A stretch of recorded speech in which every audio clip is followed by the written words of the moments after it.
ये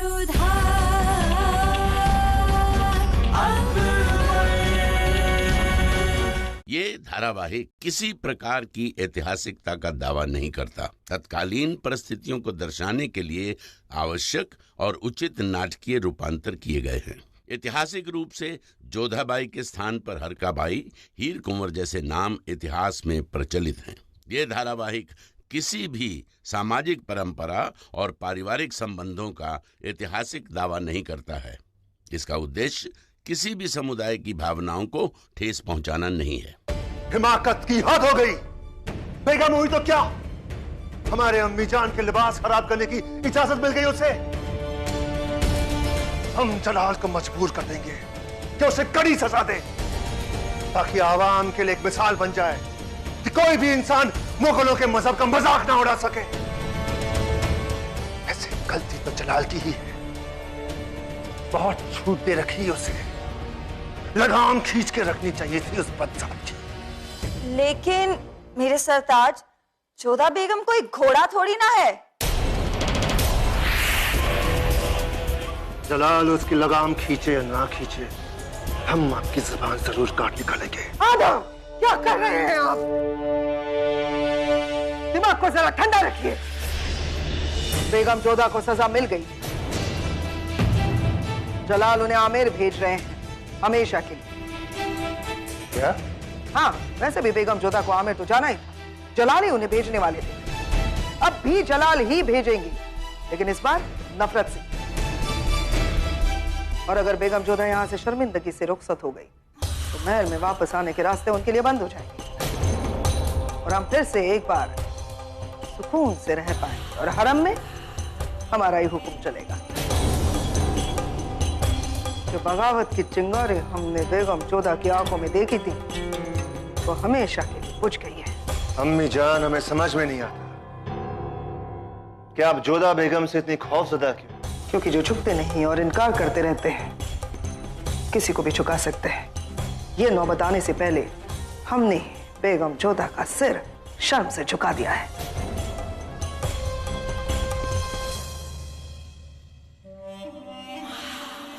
बहुत खूब। आप इतना मुस्कुरा क्यों रही? आप नहीं समझेंगे आदा, तो जितना हम कह रहे हैं उतना कीजिए। जब भी बेगम जोधा का सामना हो तमीज से पेश आइए आप। नामुमकिन। तमीज से पेश आना होगा आदा। आखिर वो शहंशाह जलालुद्दीन मोहम्मद की एक बेगम है। ये बात आपने बिल्कुल सही कही अम्मी जान। हमें अपनी तहजीब बिल्कुल नहीं भूलनी चाहिए। हम अब जोधा बेगम से बिल्कुल तमीज से पेश आएंगे। आप एक बात कान खोलकर सुन ले, आप बेगम जोधा के सामने नहीं जाएंगी, समझिए आप? तो फिर हम क्या करेंगे? वही जो आप बेहतर करती हैं। शरबत। हाँ, शरबत। खर्ची शरबत बना के लाइए। अभी क्या? अभी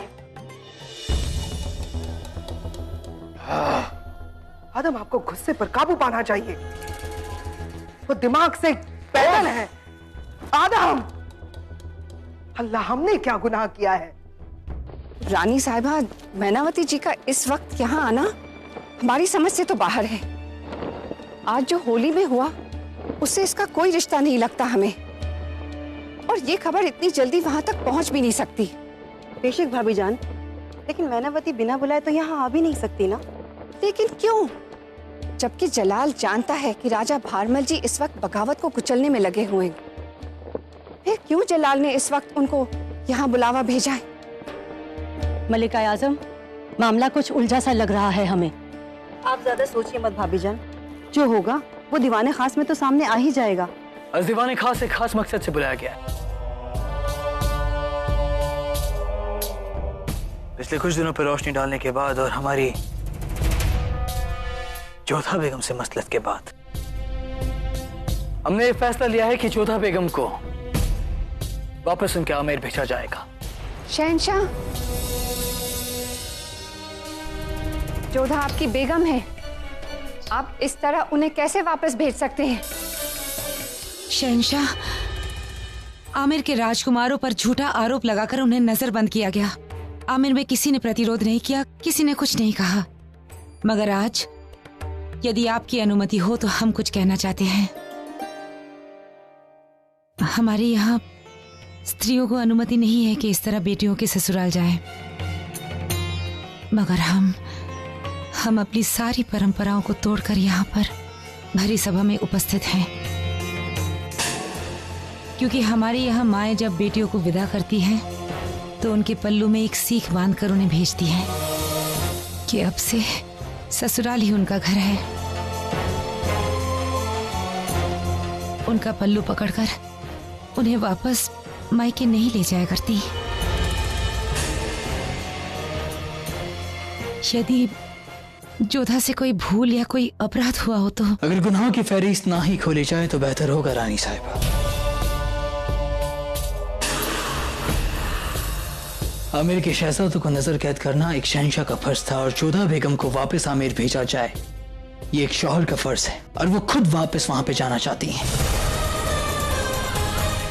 ये हम क्या सुन रहे जोधा? तुम्हारे मन में ऐसी इच्छा आई भी तो कैसे? भूल गई कितना बड़ा मूल्य चुकाया है आमिर ने इस संबंध के लिए। राजवंशों का क्रोध, अपनी ही जाति के लोगों की उपेक्षा, उनका अपमान सहा है तुम्हारे पापूसा ने। तुम्हारी छोटी बहन सुकन्या के संबंध तक का समझौता किया है हमने इस संबंध के लिए। हम तुम्हारी माँ हैं, मगर ये मत भूलो जोधा कि हमारी 2 बेटियां और भी हैं, और इस संबंध विच्छेद के कारण यदि हमारी उन दोनों बेटियों के संबंध में कोई आंच आए तो ये हमें स्वीकार नहीं। तुम्हारे पापूसा का सर पूरे भारतवर्ष के सामने फिर से झुके, ये हमें स्वीकार नहीं। तुम्हारा अपना बलिदान व्यर्थ जाए, ये हमें स्वीकार नहीं। आमिर पर फिर से कोई आंच आए, ये हमें स्वीकार नहीं। जोधा, पति पत्नी के बीच अनबन होती है, पर इसका ये अर्थ नहीं कि तुम अपने मायके लौट आओ। तुम्हें अपने पति को समझने की आवश्यकता है, उन्हें बदलने की आवश्यकता है।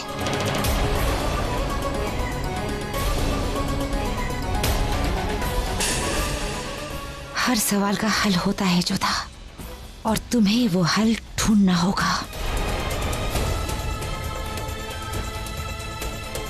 भले ही तुम्हें आज लगे कि तुम्हारा मासा का हृदय पत्थर का बन गया है, भले आज के बाद तुम हमारा मुख कभी न देखना चाहो, मगर तुम इस तरह आमिर नहीं लौट सकती।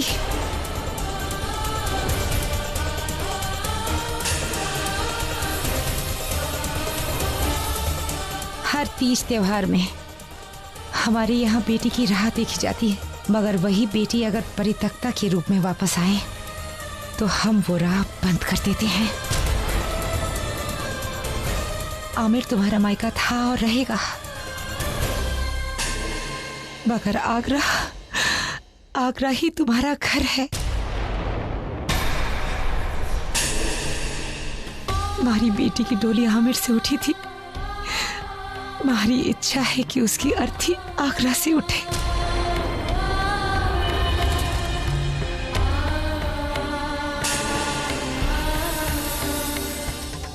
शहंशाह, आप इसे एक स्त्री की विनती समझे या एक माँ की भिक्षा।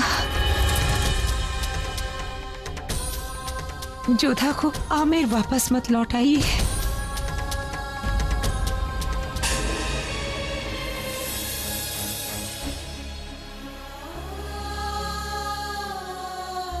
रुक जाइए मासा,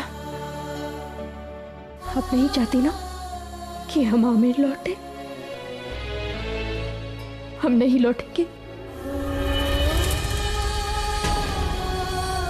हम नहीं चाहते कि हमारे कारण हमारी मासा किसी के सामने गिड़गिड़ाए। और मासा ये मत समझिएगा कि इस निर्णय को लेने के बाद हमारा प्रेम आपके प्रति कम हो जाएगा, बल्कि आज के पश्चात आपका पद और आपकी गरिमा हमारी नजरों में कई गुना ऊंची हो गई है।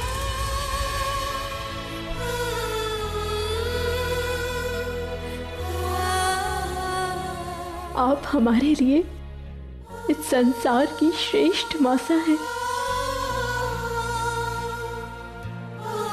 हम आपको वचन देते हैं मासा, जोधा मर जाएगी परंतु एक परित्यागता बनकर आमेर नहीं आएगी।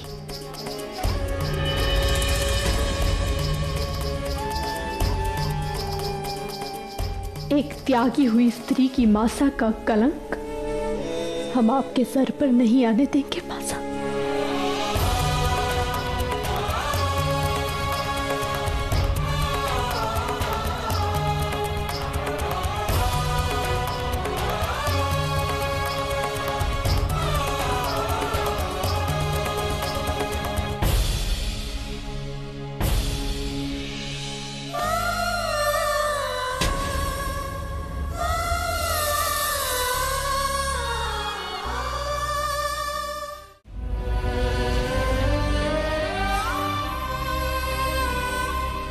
जोधा, हम हमें कुछ समय के लिए अकेला छोड़ दो गोती। जाओ ऐसे। नहीं, हम आपको अकेला नहीं छोड़ेंगे। क्यों? किस संबंध से और किस अधिकार से? जब स्वयं हमारी मासा ने हमें साथ ले जाने के लिए मना कर दिया तो तुम क्यों हमारा साथ देना चाहती हो? जब स्वयं हम यहाँ पर सुखी नहीं है तो तुम्हें क्या सुख मिल पाएगा? ऐसा चाहते कि हम आगरा छोड़ दें और मासा हमें नहीं ले जाना चाहती है। वो कर भी क्या सकती है, और भी कर्तव्य है उनके ऊपर। ये हमारे भाग्य का लिखा है मोती, इससे हमें ही लड़ना होगा। और इसलिए ना तो हमें किसी के साथ की आवश्यकता है और ना ही किसी सीख की। हमें हमारे भाग्य के साथ कुछ देर अकेला छोड़ दो, ये तुम्हारी सखी की विनती भी है और एक रानी का आदेश। और जब तक हम ना बुलाए यहां मत आना, समझी?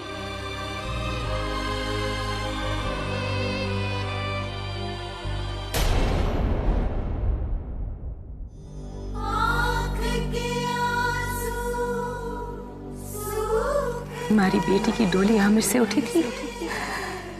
हमारी इच्छा है कि उसकी अर्थी आगरा से उठे।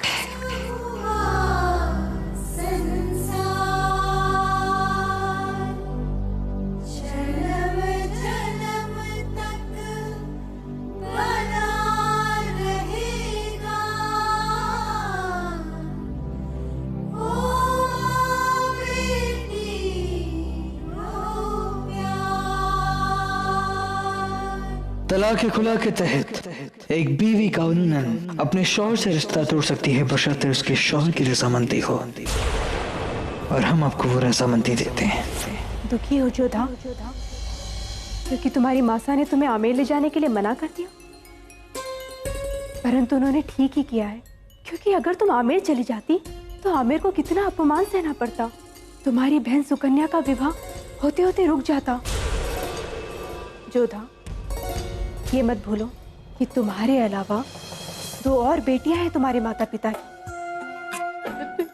घुट कर मरने से तो हम जीवन भर अपने मासा बापूसा की सेवा करते, उनके साथ रहते। और फिर किस अधिकार से तुम आमेर जाती जोधा?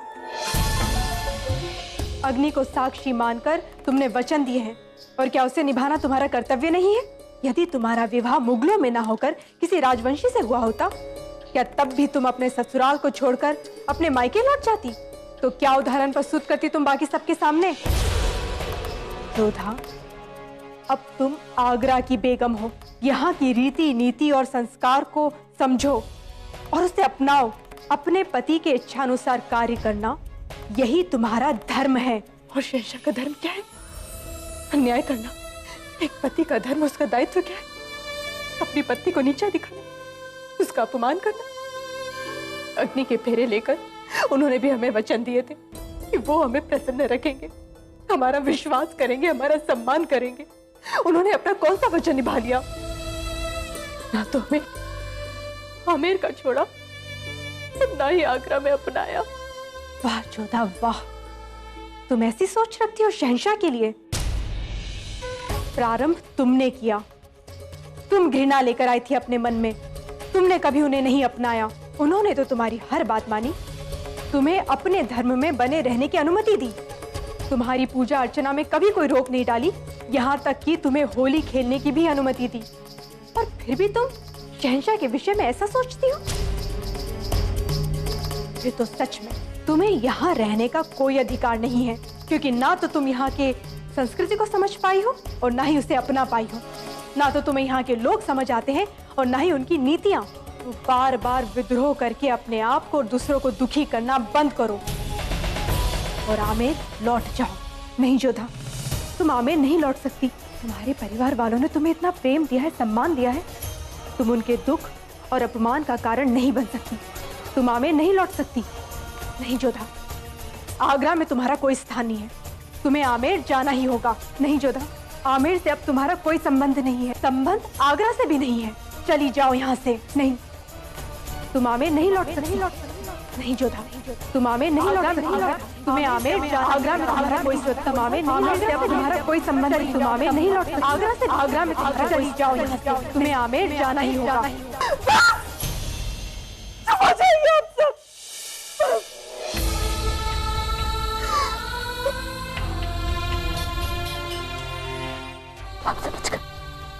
समझ गए हम। ये हमारा स्थान कहीं पे भी नहीं है, ना आमेर में, ना आगरा में, ना हमारे मायके में और ना ही ससुराल में। ये हमारे जीवन की सच्चाई। हम जानते हैं कि हमारा स्थान कहाँ है। हम जानते हैं कि हमें कहाँ जाना चाहिए।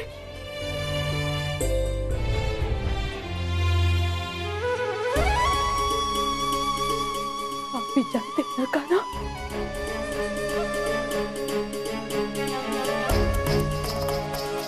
सब खैरियत तो है ना रानी साहिबा?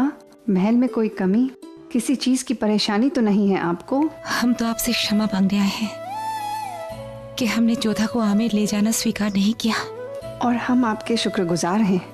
आपने हमारी बेटी को हमसे जुदा होने से रोक दिया। बहुत कड़वे वचन बोले हैं हमने अपनी बेटी को। भारी सभा में उसके निर्णय की आलोचना की है हमने।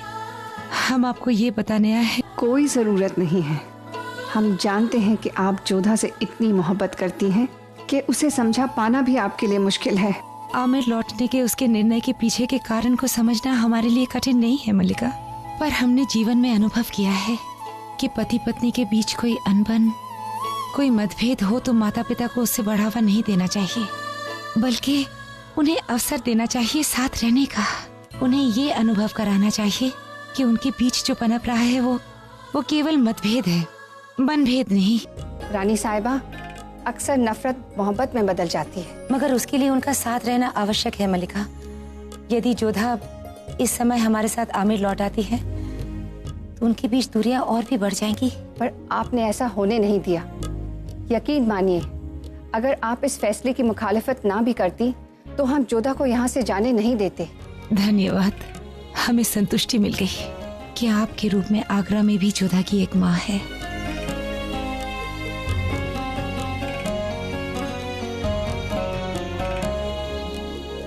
हम आपको प्रणाम करते हैं। हमें शर्मिंदा ना करें, जोधा हम दोनों की बेटी है।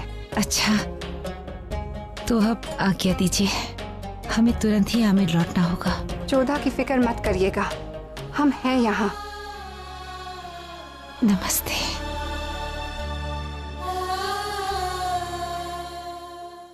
एक बात तो माननी पड़ेगी भाभी जान, रानी मैनावती साहिबा ने बहुत ही सुलझा हुआ फैसला लिया है। माँ है ना, अपनी बेटी के लिए सोच समझकर ही फैसला लेंगी, पर कहीं ना कहीं इस वाक़े से वो भी तकलीफ में है। इसीलिए जोधा को बिना बताए आमिर लौट गई। हमसे कह कर गई हैं कि उनके जाने के बाद ही जोधा को ये खबर दे। प्रणाम मल्लिका। हम जोधा बहू से मिलने आए हैं, उन्हें बुलाओ। जी वो नहीं है। नहीं है मतलब? मल्लिका, वो बात यह है कि उन्होंने हमें आदेश दिया कि वो कुछ देर अकेले रहना चाहती हैं। उसके बाद वो पता नहीं कहाँ चली गई। हमने महल में हर ओर देख लिया, परंतु कहीं नहीं मिली।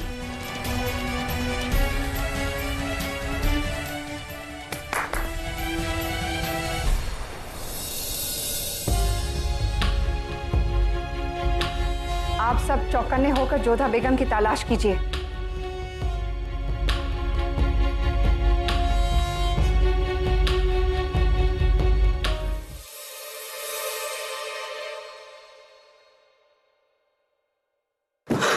गुस्ताखी माफ हो वजीर आलिया, लेकिन आपकी इबादत में खलल डाल रही हूँ, लेकिन गजब हो गया, जोधा बेगम महल छोड़कर कहीं चली गई है। मतलब जोधा बेगम गायब है? अम्मी जान को शाही महल से कैसे गायब हो सकता है? बहरहाल अगर साहब फौरन सैनिकों को हुक्म दिया जाए कि वो जोधा बेगम की तलाश शुरू कर दे। हमें फर्क नहीं पड़ता कि कितनी टुकड़ियां लगे, लेकिन हमें हर हाल में जोधा बेगम की खबर चाहिए। सल्तनत की बेगम बिना किसी को इत्तला किए महल से चली जाए, ये ना तहजीब है ना कायदा। तुम हंस रही हो रुकैया। तो और क्या करें, आपने बात ही ऐसी कही है जलाल। जरा जोधा की हालत पर गौर करें। वो शहंशाह को तो ठुकरा चुकी है और उसके वालिदैन ने उसे ठुकरा दिया है। जिस औरत के पास ना ही शौहर की मोहब्बत हो और ना ही वालिदैन का सहारा, उसके लिए कायदे और तहजीब क्या मायने रखते हैं? पर ये हमारे लिए मायने रखता है रुकैया। मुगल सल्तनत की इज्जत और उसका रुतबा हमारी जिम्मेदारी है, और उसे बरकरार रखने के लिए जोधा बेगम का मिलना बेहद जरूरी है। एक मर्द के लिए बहुत मुश्किल होता है एक औरत की दिल की बात जानना, लेकिन हाँ, एक औरत होने के नाते हम आपको इशारा दे सकते हैं। जिस औरत के पास ना कोई रास्ता हो, ना कोई मंजिल, ना कश्ती हो, ना साहिल, ना जीने का कोई सहारा हो, ना जीने की कोई वजह, वो औरत अक्सर अपनी जिंदगी खत्म कर लेती है, चाहे वो किसी भी सल्तनत की बेगम ही क्यों ना हो। और उनके यहाँ तो रस्म भी है अपने आप को जलाकर खत्म कर देना। हमें तो सोचकर ही बहुत तकलीफ हो रही है। और रुकैया, जोधा आमिर की शहजादी नहीं, मुगल सल्तनत की बेगम, और हम मुगल सल्तनत की इज्जत किसी को दांव पे लगाने की इजाजत नहीं दे सकते। उसे हमारे साथ नहीं जीना है, ठीक है, लेकिन मुगल सल्तनत की इज्जत की खातिर हम उसे मरने नहीं देंगे। हम उसे ढूंढ कर रहेंगे रुकैया।